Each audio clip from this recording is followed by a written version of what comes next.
cut loss atau gimana gitu loh. Oke, Pak Steven silakan. Ya, terima kasih Pak Teguh. Oke. Sebelumnya saya mau terima kasih sama Pak Teguh karena Oke. saya butuh langganan IMP. Ya. Jadi kemarin pada saat posisi di 6.300 itu saya sudah pegang cash sekitar 50%. Ya, oke. Tapi ketika turun di 5.900 nggak tahan Pak Teguh. Nggak tahan? Jadi saya masuk lagi. Oke. Tapi masuk pun sekitar 10%. Jadi saya Ayo. masih pegang sekitar 40%. Oke, masih pegang Gitu. cash banyak lah. Oke, silakan. Ya. Nah. Jadi pertanyaan pertama Pak, untuk dengan kondisi terupdate sekarang, apakah ada peluang turun ke 5.600? Oke. Kalaupun ada peluang seperti itu, mohon diinfokan juga sebenarnya analisa secara kuantitatifnya seperti apa Pak Teguh. Iya, iya. Itu pertama. Kedua, untuk saham-saham seperti Sril, Soci, kalau kita lihat sekarang Sril itu PBV-nya sudah di 0,44. Serial berapa Nah, ya? Mohon maaf, saya apakah nggak lihat nih harganya. Sril sekarang di 212 Pak. Oke. Lalu Soci berapa Soci? Soci sebentar.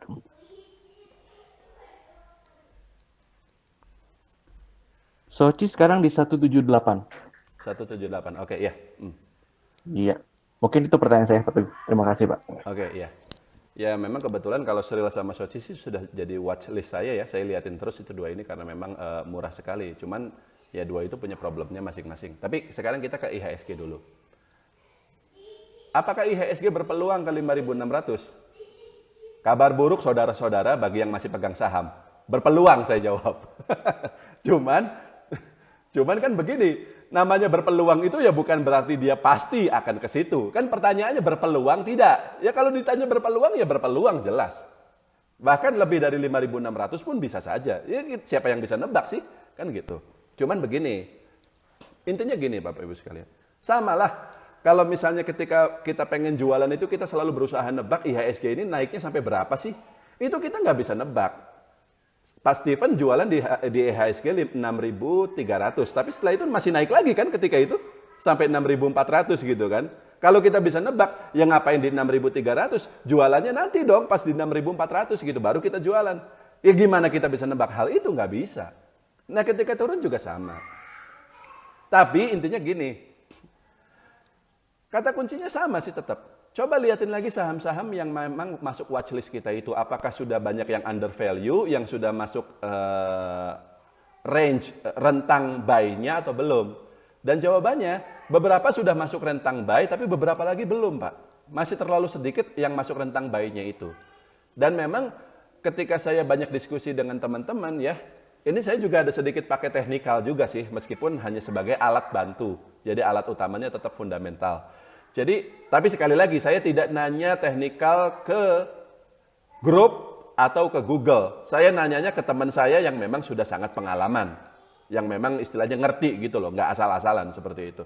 Dan dia bilang, memang ada gap di 5.822.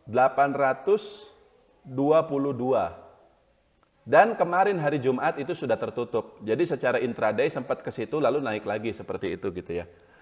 Kalau teman saya yang ngomong sih saya percayalah, memang selama ini dia benar gitu loh, nggak ngerjain gitu loh, seperti itu.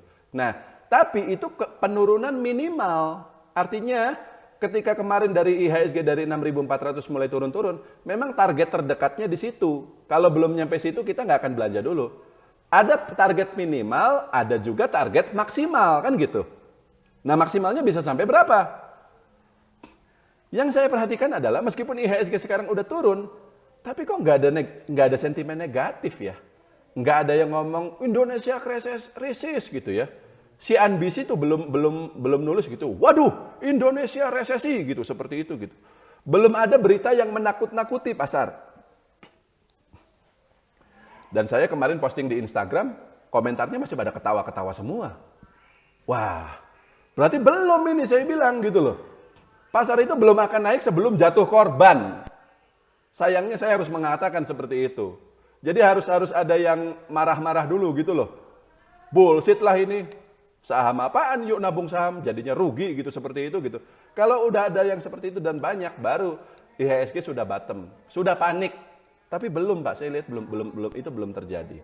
Dan ya memang kalau kita lihatnya sejak bulan November 2020, ingat Bapak Ibu sekalian, nggak usah lihat terlalu jauh ke belakang sampai bulan Maret 2020. ya. Sampai bulan November saja 3 bulan yang lalu, kan IHSG masih di 5.100, Pak. Artinya meskipun sekarang lagi turun-turun, tapi kalau dihitungnya dari November itu kita masih naik. Masih naik banyak. 5.800 itu masih naik banyak dibanding kemarin 5.100. Artinya menurut saya jangankan ke 5.600, lebih dari itu juga bisa. Tapi harus ada pemicu. Harus ada peristiwa tertentu yang bikin pasar kemudian panik. Nah, saat ini belum ada. Tapi saya sekarang lagi liatin itu Dow Jones.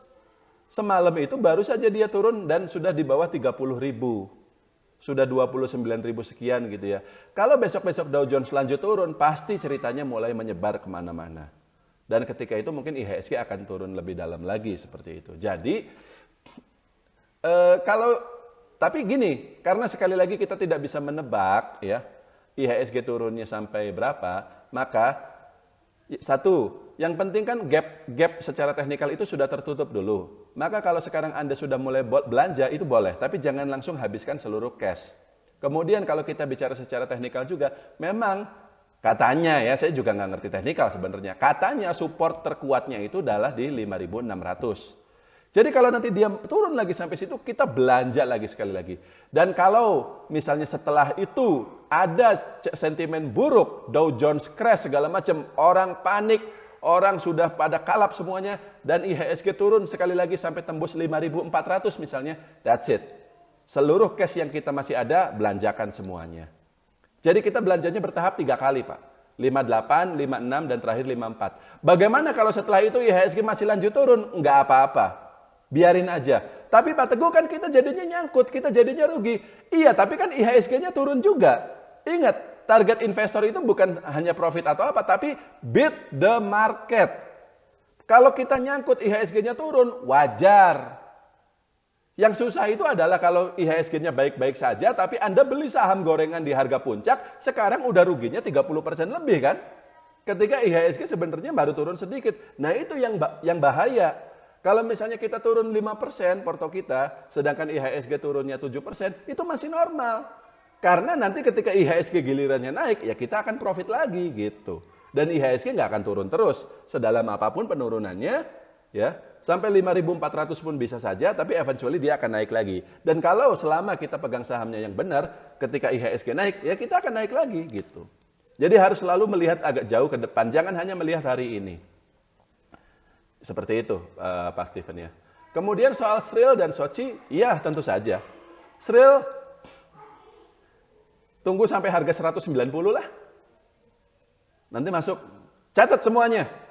Nanti kita bareng-bareng beli di harga segitu. Ya, Pak Teguh gimana kalau misalnya Sril nggak turun sampai segitu? Ya cari saham lain, kan tadi saya udah bilang. Hanya karena satu saham nggak dapat ya, bukan berarti saham lain nggak bisa kita beli gitu. Untuk Soci, ya 140 lah gitu. Jadi karena banyak saham-saham tertentu yang harganya memang masih tanggung, ya saya bilang IHSG juga sekarang posisinya masih tanggung. Cuman bisa juga sih dia rebound. Karena gapnya kan udah nutup. Ini kita bicara teknikal ya. Tapi kalau misalnya rebound itu ya biasanya jangka pendek saja. Masih ada rawan kemungkinan untuk lanjut turun lagi gitu seperti itu. Kalau turunnya udah dalam banget sampai misalnya 5.400 ya, lalu dia naik ya udah selesai. Ya kayak bulan Maret waktu 2020 itu. Pasar crash, turunnya parah sekali sampai 4.000 ketika itu. Tapi begitu rebound ya sudah, nggak balik lagi ke situ gitu loh. Setelah rebound naik terus sampai hari ini. Kurang lebih seperti itu Pak Steven ya. Pertanyaan berikutnya.